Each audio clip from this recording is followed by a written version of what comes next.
नमस्कार साथियों, मैं सौरभ स्वागत करता हूं आपका अपने YouTube चैनल जी गुरु जी पर।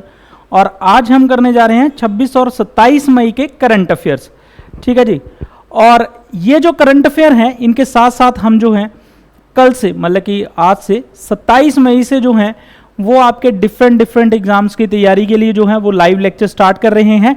तो डेफिनेटली आप इस चैनल को सब्सक्राइब करें और इसके साथ ही आपको जो है टाइम टेबल जो है कल शो कर दिया जाएगा। आपको जो है इस चैनल में जो है आपको एक इमेज सेंड की जाएगी जिसमें इसका पूरा का पूरा शेड्यूल जो है वो रहेगा। ठीक है जी। तो चलिए जी स्टार्ट करते हैं अब 26 से 27 मई के करंट अफेयर्स को। तो सबसे पहले क्वेश्चन है हमारे पास, हाल ही में समाचारों में आया बेंटनी कैसल एक घर है, किस जिले में हेरिटेज बिल्डिंग स्थित है? तो बेंटनी कैसल जो है, जो आप पिक्चर में देख पा रहे हैं, ये बेंटनी कैसल जो है वो घर है। ये कहाँ पे है? तो ये आपका शिमला डिस्ट्रिक्ट में है। ठीक है जी। और बेंटनी कैसल के बारे में अगर डिटेल में पढ़े हम तो बेंटनी कैसल जो है वो काफ़ी पुराना है और ये जो है शिमला का माल रोड से लेके कालीबाड़ी का जो एरिया है उसके बीच में जो है ये स्थित है। ठीक है।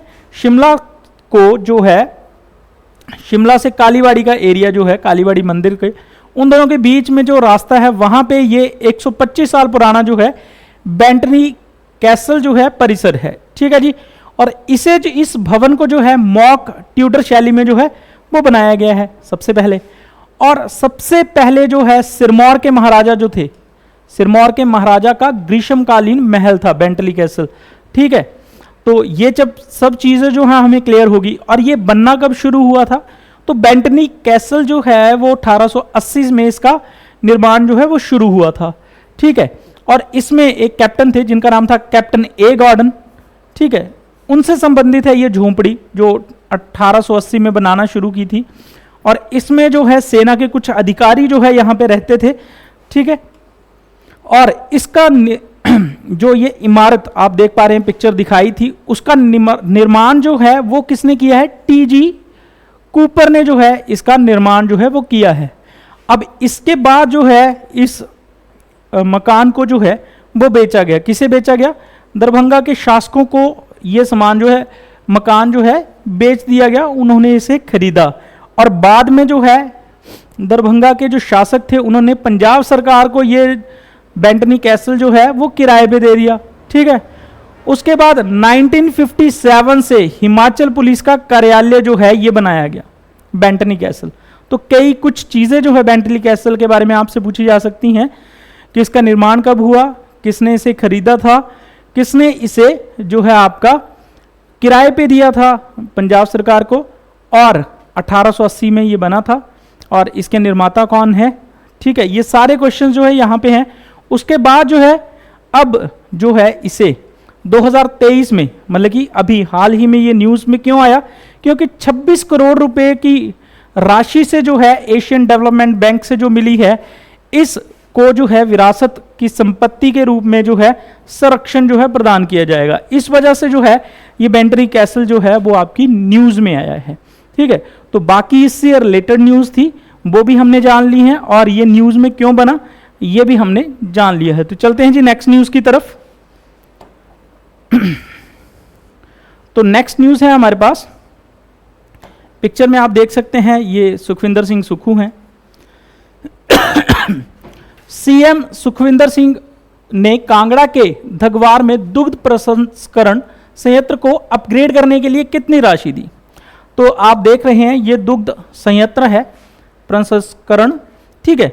दूध की जो है प्रोसेसिंग यहाँ पे की जाती है। तो इस यंत्र को अपग्रेड करने के लिए जो हमारे सुखविंदर सिंह सुक्खू जी हैं इन्होंने 250 करोड़ रुपया जो है ये देने की घोषणा की है।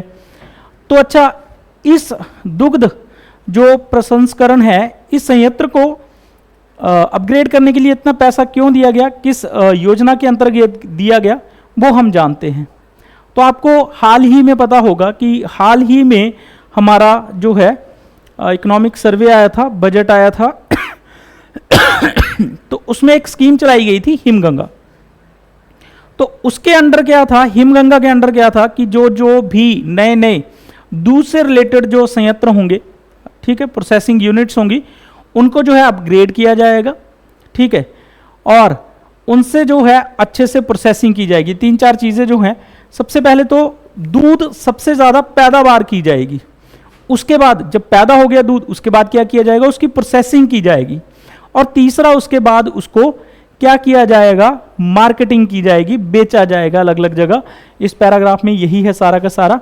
और इसमें सरकार ने कहा कि ये सबसे ज़्यादा उतार चढ़ाव जो है मौसम के कारण जो है दूध के रेट्स में या फिर इनकी पैदावार में जो आता है, जिसकी वजह से इनकम जो है वो कम हो जाती है। जैसे गर्मियों में दूध थोड़ा कम मिलता है, जिसकी वजह से अब ऑब्वियस है दूध की पैदावार ही कम होगी तो इनकम उससे कम जनरेट होगी, ठीक है। तो मौसमी उतार चढ़ाव जो है ये ज़्यादा से ज़्यादा गरीब वर्गों को तंग ना करे, इसलिए हिमगंगा परियोजना जो है सरकार के द्वारा चलाई गई। कुछ ना कुछ अपग्रेडेशन देंगे, कुछ ना कुछ मशीनरी देंगे, या कुछ ना कुछ सुधार जो है वो किए जाएंगे। क्या किए जाएंगे बाद में पता लगेंगे, पर उसके लिए जो राशि है वो 500 करोड़ रुपए जो है वो उसका आवंटन जो है कर दिया गया है, ठीक है जी। तो हिमगंगा योजना आपको पता लग गया। और जो कांगड़ा में उपस्थित था जो दुग्ध प्रसंस्करण संयंत्र, उसको अपग्रेड करने के लिए 250 करोड़ जो है वो दिया गया है। नेक्स्ट है हमारे पास न्यूज़ जो है आपकी, निम्नलिखित में से कौन सा राज्य देश का पहला राज्य बन गया है जो सुशासन विनिमयों को मंजूरी दी। अब ये है आपकी पिक्चर में महाराष्ट्र के सीएम। अब इन्होंने क्या कहा है, इन्होंने 2 चीज़ें कही हैं कि हम अपने प्रदेश में सुशासन जो है वो ला कर रहेंगे, ठीक है जी। तो अब इस न्यूज़ को थोड़ा डिटेल में कवर करते हैं। तो पिक्चर में जो थे आपके महाराष्ट्र के सीएम, जिनका नाम है एकनाथ शिंदे जी, तो इन्होंने क्या कहा है कि हम अपने महाराष्ट्र में क्या करेंगे, देश को पहला सुशासन जो है विनिमयों को मंजूरी देंगे, ठीक है। अब इसमें क्या क्या किया जाएगा, इसका उद्देश्य क्या है कि राज्य में जो प्रशासन को अधिक जवाबदेही जो है वो बनाई जाएगी। जो शासन करने वाले मतलब कि इनके जो आप बोल सकते हैं गवर्नमेंट सेक्टर के एम्प्लॉयज़ हैं, उनकी जवाबदेही जो है वो तय की जाएगी। और दूसरा जो है लोगों के लिए सुलभ बनाया जाएगा, और जो प्रोसेसिंग है काम की वो क्या की जाएगी, गतिशील होगी और ट्रांसपेरेंट होगी, पारदर्शी होगी, ठीक है। सुशासन का मतलब कि जो काम सरकार के एम्प्लॉयज़ के पास आता है वो एक तो ट्रांसपेरेंसी के साथ होना चाहिए, दूसरा जल्दी होना चाहिए, और अगर नहीं होता है तो उन लोगों की जो है वो जवाबदेही जो है वो बनी रहेगी। ये कहा है आपके एकनाथ शिंदे जी ने, ठीक है जी।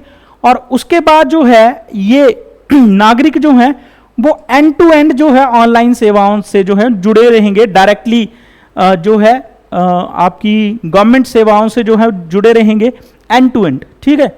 ये डायरेक्ट अप्लाई करेंगे, वहां से ऑफिसर्स उसका निवारण जो है वो करके देंगे। और उसके बाद जो है इन्होंने एक और चीज़ की है कि जलवायु परिवर्तन के लिए जो है परिवर्तन के प्रभावों को कम करने के लिए एक अलग से जो है डिपार्टमेंट, एक सेल जो है वो ओपन कर दिया गया है महाराष्ट्र सरकार के द्वारा, ठीक है जी। तो चलते हैं नेक्स्ट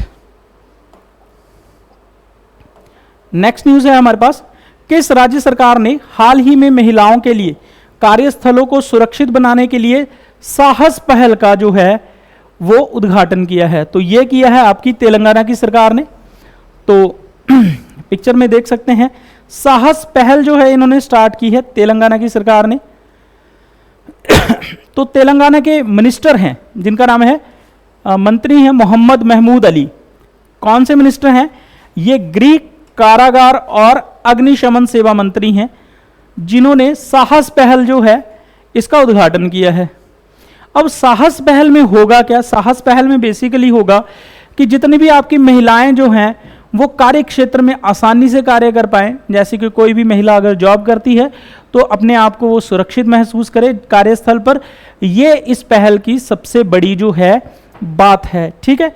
तो साहस पहल में जो है कुछ ऐसे रूल्स जो है बनाए जाएंगे जिससे कि कार्यस्थल पर महिलाओं को जो है एकदम से सेफ जो है महसूस करवाया जाए। तो ये सारा का सारा इसमें है। और उसके बाद साहस जो पहल है इसमें KSM 66 अश्वगंधा के जो निर्माता हैं जिनका नाम है इक्सोरियल बायोमेड, इनके द्वारा प्रयोजित और समर्थित किया गया है इस साहस पहल को। तो ये इंपॉर्टेंट न्यूज थी, इसको भी आप नाम याद रख सकते हैं कि KSM 66 अश्वगंधा के जो निर्माता हैं इक्सोरियल बायोमेड, उनके द्वारा भी जो ये साहस पहल है ये आयोजित की गई है। ठीक है जी, और इसको समर्थन जो है वो दिया गया है। नेक्स्ट है हमारे पास, तो भारतीय नौसेना के साथ किस देश की नौसेना ने हाल ही में सहयोग किया है सबसे पहले तैरते हुए प्रशिक्षण के लिए? ठीक है, तो भारतीय सेना के साथ, मतलब कि इंडियन नेवी के साथ, नौसेना के साथ किस देश के जो जत्थे हैं, सैनिक आए थे, किसके लिए? तैरते हुए आपके सबसे पहले तैरते हुए प्रशिक्षण के लिए। तो फ्लोटिंग जो प्रशिक्षण है वो यहाँ पे दिया गया। तो ये किस देश के साथ जो है हमारी नेवी गई? तो सऊदी अरबिया। तो सऊदी अरबिया से जो यहाँ के नेवी के लोग हैं उनका जत्था जो है भारत आएगा। ठीक है, फ्लोटिंग जो मतलब कि तैरते हुए का प्रशिक्षण लेने, ठीक है, तैरने का प्रशिक्षण लेने। तो भारत आएंगे सऊदी अरबिया से जो इनकी नेवी के लोग हैं। तो सऊदी अरबिया जो है सशस्त्र बल, इनकी नेवी का नाम है रॉयल सऊदी नौसेना बल जो है। यहाँ से जो है टोटल जो है 55 लोग जो हैं वो 55 कैडेट जो हैं भारत के केरला में कोची में आएंगे। ठीक है, मुख्यालय है जहाँ पे, और यहाँ पे वो क्या सीखेंगे? यहाँ पे वो प्रशिक्षण लेंगे आपके भारतीय नौसेना के साथ, जो स्क्वाड्रन प्रशिक्षण स्क्वाड्रन मतलब कि 1TS, ठीक है, जहाज में जो है ये प्रशिक्षण लगेंगे। और दूसरा जो है भारतीय नौसेना के जहाज INS तीर और INS सुजाता में जो है ये प्रशिक्षण दिया जाएगा। तो प्रशिक्षण स्क्वाड्रन का नाम है आपका है 1TS। ठीक है,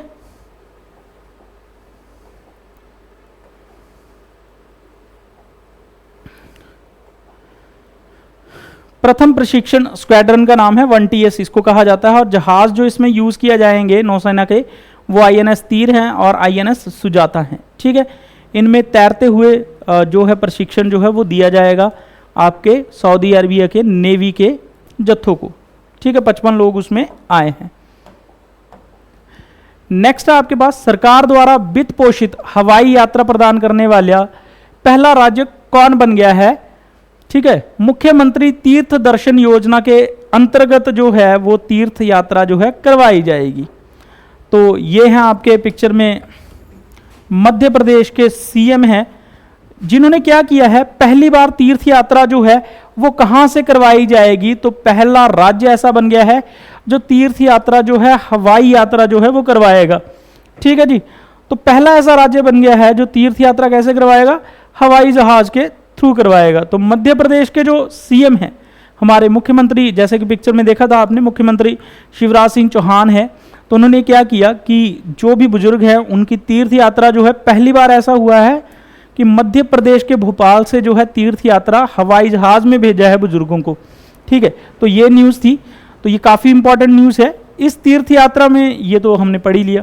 ठीक है, तो मुख्यमंत्री जो हैं उन्होंने 32 वरिष्ठ नागरिक जो हैं उनके जत्थे को जो है हरी झंडी दिखाई है कि वो तीर्थ यात्रा जो है वो हवाई जहाज में करें।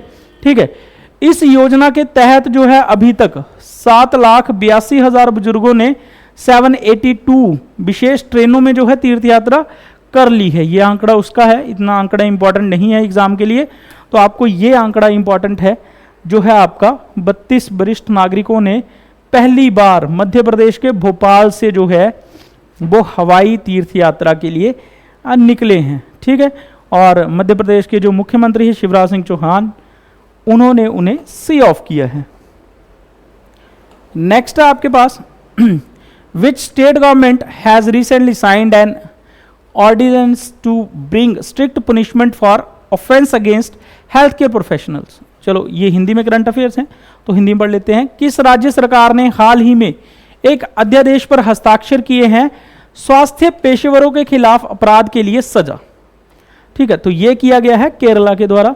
मतलब कि स्वास्थ्य कर्मचारी जो हैं उनके खिलाफ अगर कोई ऑफेंस करता है, मतलब कि जैसे हॉस्पिटल्स में आपको पता है कि जब वो काम करते हैं डॉक्टर्स, उनसे थोड़ी सी कोई गलती हो जाती है तो लोग उनके खिलाफ जो है एकदम से इकट्ठे हो जाते हैं तो उसके खिलाफ जो है इन्होंने कहा है कि ये एक ऑफेंस है। अगर हेल्थ वर्कर्स के खिलाफ कोई कुछ बोलता है, तो हेल्थ प्रोफेशनल्स के खिलाफ कोई कुछ बोलता है, तो केरला सरकार जो है उसे जो है अपराध के लिए सजा देगी। तो ये कर दिया है केरला की सरकार ने, अच्छा स्टेप है। नहीं तो डॉक्टर्स जो हैं वो जो गंभीर केसेस होते हैं, इमरजेंसी केसेस हैं, उनको लेने से ही मना कर देंगे।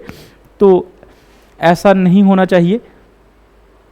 तो केरल राज्य के जो राज्यपाल है आरिफ मोहम्मद खान ने केरल में स्वास्थ्य सेवा कार्यकर्ता और स्वास्थ्य सेवा संस्थान जितने भी हैं संशोधन अध्यादेश पर हस्ताक्षर कर दिए हैं।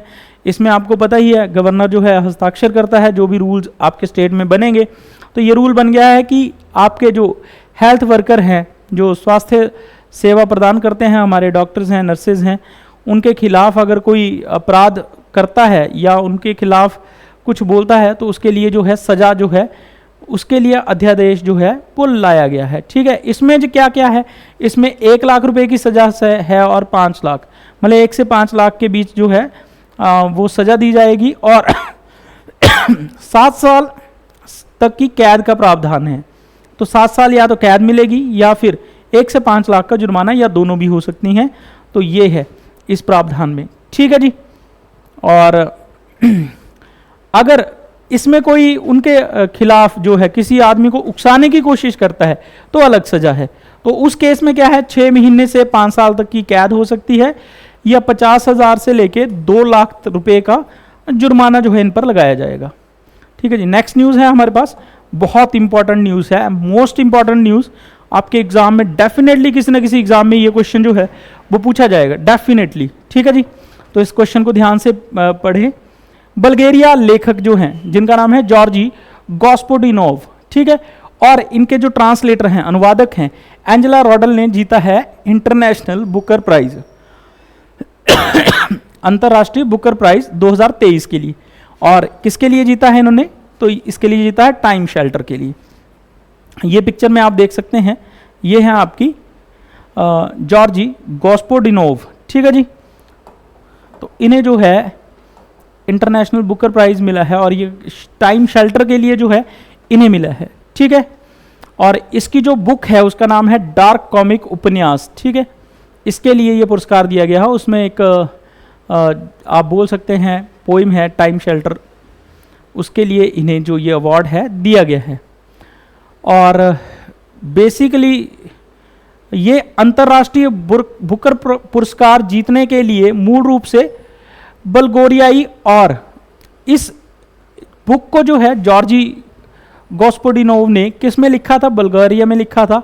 और इसको ट्रांसलेट करके अंग्रेजी में किसने लिखा है, तो वो लिखा है आपके एंजेला रॉडल ने। ठीक है। तो इन्होंने इसको अनुवाद किया है और अंग्रेजी में अनुवादित में लिखी गई पहली पुस्तक बन गई है टाइम शेल्टर। ठीक है जी। और जॉर्जी गॉस्पोडिनोव का ये तीसरा उपन्यास है आपकी, क्या नाम है इसका, टाइम शेल्टर। ठीक है, जिसे अंग्रेजी में प्रकाशित किया गया है और इसे यूके के ब्रिटिश प्रकाशक जो है, इसको पब्लिश किसने किया है, तो ये भी आपसे क्वेश्चन पूछा जा सकता है। तीनों क्वेश्चन इंपॉर्टेंट है कि टाइम शेल्टर लिखी किसने है, दूसरा टाइम शेल्टर का अनुवाद किसने किया है, और तीसरा टाइम शेल्टर को पब्लिश किसने की है। तो पब्लिश किया है प्रकाशक विडेनफील्ड एंड निकोलसन द्वारा। ठीक है जी।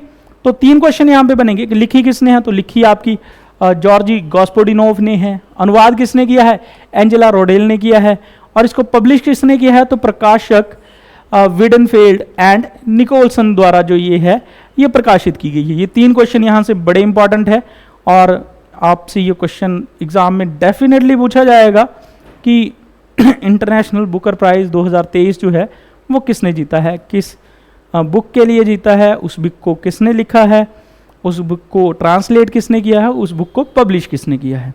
तो ये 3-4 क्वेश्चन थे, वो आपको ध्यान में रखने हैं। नेक्स्ट है, हाल ही में किस राज्य केंद्र शासित प्रदेश में ग्रेट प्रेयर फेस्टिवल जो है जिसका नाम है मोनलम चेनमो का आयोजन किया गया है। ग्रेट प्रेयर फेस्टिवल जिसका नाम है मोनलम चेनलो, ये कहाँ पे मनाया जाता है, ये लद्दाख में मनाया जाता है। ये बुद्धों का सबसे बड़ा जो है प्रेयर है, ठीक है। इसीलिए इसे किस नाम से जाना जाता है, और ग्रेट प्रेयर के नाम से जो है वो जाना जाता है, ठीक है। जो लद्दाख का मोनलम चैनमो 2023 है, ये लद्दाख में मनाया गया है, जिसे महान प्रार्थना महोत्सव भी कहा जाता है, ग्रेट प्रेयर महोत्सव भी कहा जाता है, ठीक है। और इसमें विश्व शांति और खुशी के लिए जो है लेह में आयोजित किया गया है। तो छोटा सा क्वेश्चन है, ये आपने याद रखना है। और ये फेस्टिवल किससे रिलेटेड है, तो ये बुद्धिज्म से रिलेटेड है। नेक्स्ट है आपके पास, भारतीय नौसेना के स्वदेशी निर्देशित मिसाइल विध्वंसक का नाम बताइए जो हाल ही में मध्यम श्रेणी की सतह के साथ एक समुद्र स्कीमिंग सुपरसोनिक लक्ष्य का जुड़ाव किया है, ठीक है। तो एक मिसाइल है जिसका नाम है मिड रेंज, इसका फुल फॉर्म है MRSAM, mid range, mid R for range, S for surface to air missile, मतलब सरफेस से इसको एयर में दाग सकते हैं, ये एक मिसाइल है। तो इसकी स्कीमिंग सुपरसोनिक लक्ष्य किस नेवल शिप से प्राप्त किया गया है, ये है आपकी MRSAM जो मिसाइल है, विध्वंसक मिसाइल है। और इसका जो परीक्षण है वो INS मोरमुगाओ से जो है वो किया गया है, ठीक है जी। और मोरमुगाओ जो है एक इंडियन नेवल शिप है, इसका नाम गोवा के मोरमुगाओ पोर्ट जो है उसके नाम पे जो है वो रखा गया है। तो अब बात करते हैं हम नेक्स्ट, इसको थोड़ा डिटेल में जान लेते हैं। तो डिटेल में सबसे पहले वो बात करते हैं कि जो ये मिसाइल है इसका MRSAM मिसाइल है, medium range surface to air missile है। और इसमें क्या प्रशिक्षण किया गया INS मोरमुगाओ में, सी स्कीमिंग। तो सबसे पहले जानते हैं सी स्कीमिंग है क्या। तो सी स्कीमिंग एक ऐसी तकनीक है जिसका उपयोग एंटीशिप मिसाइलों और कुछ लड़ाकू या स्ट्राइक विमानों द्वारा लक्ष्य के संपर्क के दौरान रडार या इंफ्रारेड डिटेक्शन से बचने के लिए किया जाता है। तो सी स्कीमिंग क्या है, जब भी आप मिसाइल दागेंगे तो वो रडार में ना आए, उसके लिए जो है सी स्कीमिंग का परीक्षण जो है वो किया गया, और ये सक्सेसफुली किया गया INS मोरमुगाओ से। तो अब ऐसी मिसाइल्स आ रही हैं, ऐसे हेलीकॉप्टर्स आ रहे हैं, ऐसे जहाज आ रहे हैं जो आपके एंटी टैंक, मतलब कि टैंक से उनको भेजना मुश्किल है, एंटी रडार सिस्टम, तो ये सब कुछ यहाँ पे आ रहा है। तो इसको सक्सेसफुली जो है प्रशिक्षण, इसका परीक्षण जो है वो कर लिया गया है, ठीक है जी। किसका, आपकी मिड रेंज जो है विध्वंसक मिसाइल का जो है परीक्षण कर लिया गया है INS मोरमुगाओ से, जो कि रडार की रेंज में अब नहीं आएगी। हाल ही में विश्व मौसम विज्ञान कांग्रेस का 19वां सत्र किस देश में आयोजित किया गया, मौसम विज्ञान कांग्रेस, ठीक है, मतलब कि WMO, वर्ल्ड मीटरोलॉजिकल ऑर्गेनाइजेशन, विश्व मौसम विज्ञान, ठीक है। अब इसका जो है 19th सेशन जो है बैठा है वो किस देश में बैठा हुआ है, आयोजित हुआ है सेशन, समिट जो है वो हुई है स्विट्जरलैंड में, ठीक है जी। अब जो WMO है ये क्या बताता है, ये आपको मौसम की घटनाओं के बारे में पहले ही जानकारी जो है वो प्रोवाइड कर देता है। तो मौसम की जानकारी अगर आपको पहले मिल जाती है कि आज बारिश होगी या आज बहुत तेज तूफान आएगा, आज भूकंप आएगा, ये कुछ भी ऐसी जानकारियां आपको पहले से मिल जाती हैं, तो आप उसके बचाव के लिए कई ज़्यादा कार्य जो है वो कर सकते हैं। अब इसका इफेक्ट जानते हैं, अगर हमें ये नहीं पता हो तो क्या होता है, तो उसके लिए हम थोड़ा सा और डिटेल में जानते हैं इसे। जैसे कि हमारा जिनेवा स्विट्जरलैंड में WMO का हेडक्वार्टर है, वर्ल्ड मीटरोलॉजिकल ऑर्गेनाइजेशन, इसका हेडक्वार्टर है जिनेवा स्विट्जरलैंड में, वहीं पे इसकी 19th कांग्रेस जो है वो हो रही है।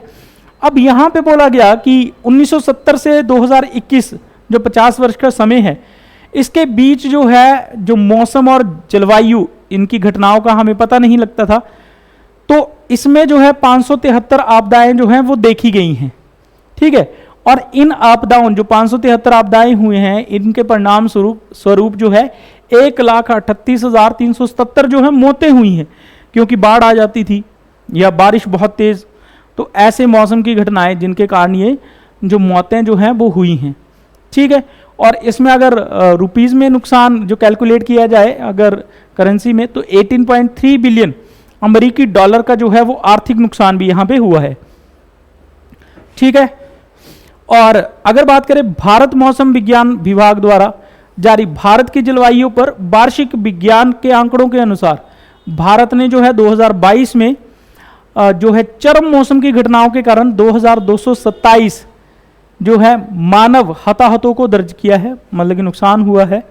और इस कार्यक्रम के दौरान ये सुनिश्चित किया गया कि हम 2027 तक जो है वो इन कार्यक्रमों में जो है वो काफ़ी तेज़ी ला देंगे और मौसम की जानकारी या ऐसी घटनाओं की जानकारी जो है वो समय से पहले दे दिया करेंगे, जिससे कि इतनी घटनाएं जो हुई हैं, इतनी जान माल की हानि जो हुई है, इससे जो है वो देश को बचाया जा सके। ये कहना है आपकी इस मीटिंग में जो कि हुई है, वर्ल्ड मेट्रोलॉजिकल ऑर्गेनाइजेशन की मीटिंग जो है 19th कांग्रेस हुई है जिनेवा स्विट्जरलैंड में। ठीक है जी, स्विट्जरलैंड में हुई है, तो ये दोबारा से रिपीट हो गया है, तो इसको रहने देते हैं। नेक्स्ट है आपके पास कौन सा राज्य 2027 तक भारत की पहली नियो मेट्रो अत्याधुनिक रैपिड ट्रांजिट सिस्टम का निर्माण करेगा?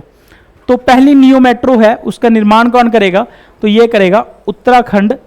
ठीक है जी, उत्तराखंड जैसे कि आप देख रहे हैं, ये है आपकी पिक्चर में नियो मेट्रो, तो इसका निर्माण जो है वो करने जा रहा है आपका उत्तराखंड।